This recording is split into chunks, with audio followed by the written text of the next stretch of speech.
guys, I am going to show you exactly how I track my food so that you can also do this hopefully a little bit more efficiently and not spend, your whole afternoon or dinner trying to track what you're eating. The main reason I want to show you this is because I think a lot of people have trouble with tracking efficiently because we tend to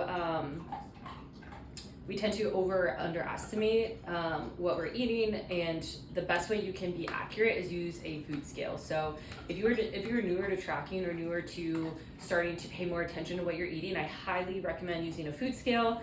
This is the one I have, just looks like this, like $10 on Amazon, because this is gonna actually tell you and help you understand like what enough protein looks like or enough carbs look like. So I'm gonna walk you through what I would do. So I would take a bowl or a plate, whatever you're gonna use.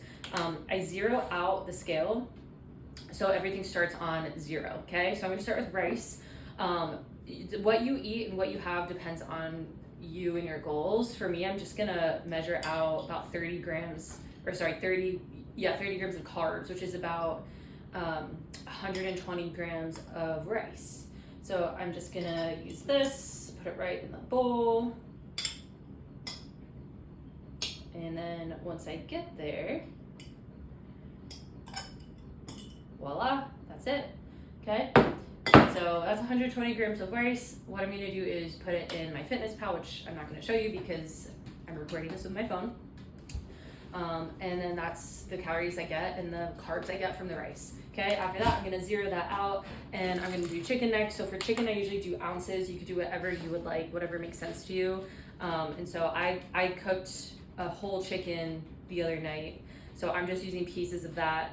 Highly recommend doing this if you do want to batch prep a little bit because like as you can see, I'm just taking pieces of chicken, they're already cooked. I'm literally gonna put this all in the microwave. Everything has been prepared. So rice and chicken have both been prepared. And I'm giving myself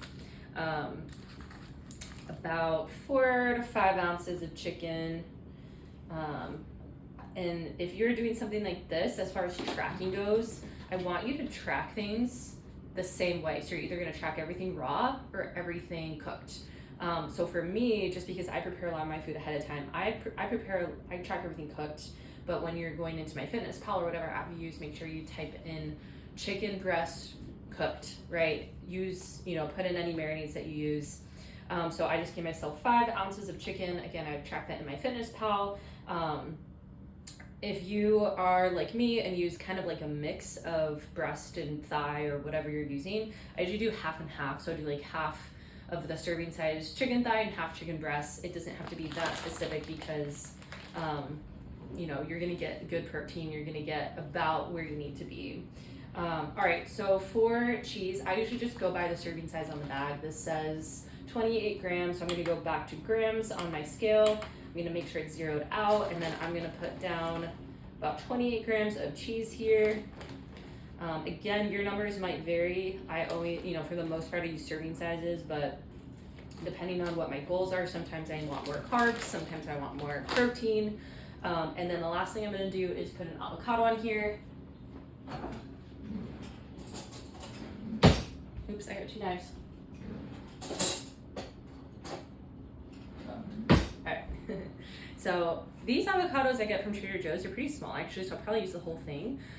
But avocado is going to be the most calorie dense, so it's gonna have the most calories. So I am going to weigh what I use so that I make sure that I'm not going crazy with my calories here in this meal. This is my dinner, so I do have quite, a good amount of calories that I can use, which again, your calories for each meal will be different than mine. But I'm just gonna carve this whole thing into my bowl because like I said, this is pretty small. This is gonna be like maybe the equivalent of a half normal size avocado, which, depending on what you want from your avocado with your calories, you might do a half, you might do a quarter, but I love me some avocado. And I have a good amount of calories right now because I'm in a maintenance. So if you're in a deficit, this is where you're gonna wanna watch the calories because they will add up quickly. When you're in a maintenance or a build, or you're training for an endurance event or anything like that, you're gonna be able to have some more higher fat foods because you have a lot more calories to use because you need the energy. So anyway, this is about 60 grams of avocado. And that's all I'm gonna do. So that's my bowl. I have rice, I have cheese, I have chicken, and I have avocado. And here's what I don't measure. I'm not gonna measure the vegetables I put in here because you could have really as many vegetables as you would like. They're not really gonna add a lot to your meal unless you're having like really high calorie veggies like cauliflower, not really cauliflower actually, but like broccoli or Brussels sprouts. Some of those like more cruciferous vegetables or root vegetables will give you a little bit higher calories, which is fine, but usually I'll track those. But like anything, I'm putting peppers in here, I'm putting kale in here.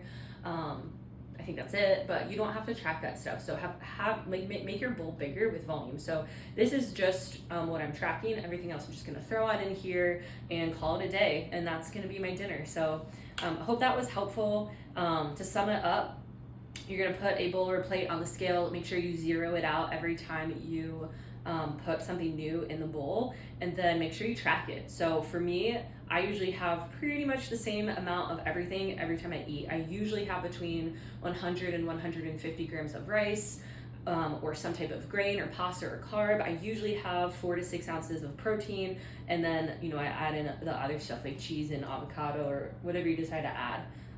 But the more you do this, the less you're gonna have to do this, because I could probably make the same bowl by just eyeballing it because I've been doing this for so long, but because I am trying to make sure I eat enough, put a little muscle on, I want to make sure I'm accurate. So if you're the same boat, you want to make sure you're accurate. If you're trying to lose weight or go into you're in a fat loss phase, you're in a deficit, you want to make sure you're accurate, because if you go too high, you're going to ruin that phase, right? So that's really it. If you guys have questions, let me know. I hope this was helpful to just kind of go through and see how I do things so that it could be feel a little bit more accurate. I obviously was talking through this on a normal night where I'm just making a bowl. This would probably take me less than 5 minutes. So yeah, hope this was helpful. If you have questions, let me know.